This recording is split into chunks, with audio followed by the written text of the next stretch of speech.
ఉద్యమకారులకు ప్రభుత్వం big shock ఇచ్చింది. గత ప్రభుత్వం కొట్టివేసిన కేసులపై మళ్లీ విచారించాలని నిర్ణయం తీసుకుంది. ఈ మేరకు హైకోర్టులో అప్పీల్ చేయాలని పీపీని ఆదేశించింది.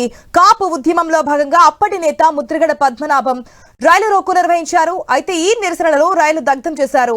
దీంతో పద్మనాభంతో పాటు పలువురుపై రైల్వే పోలీసులు కేసు నమోదు చేశారు. సుదీర్ఘ విచారణ అనంతరం ఈ కేసులను విజయవాడ రైల్వే కోర్టు కొట్టేసింది. దీంతో కాపు ఉద్యమకారులపై ఉన్న కేసులను గత ప్రభుత్వం కొట్టివేసింది. ఇప్పుడు ఈ కేసులపై దృష్టి పెట్టిన కూటమి ప్రభుత్వం కీలక నిర్ణయం తీసుకుంది.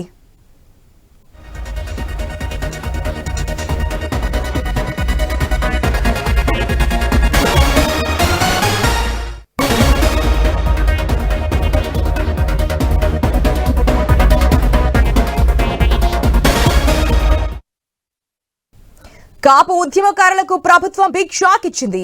గత ప్రభుత్వం కొట్టివేసిన కేసులపై మళ్లీ విచారించాలని నిర్ణయం తీసుకుంది. ఈ మేరకు హైకోర్టులో అప్పీల్ చేయాలని పీపీని ఆదేశించింది.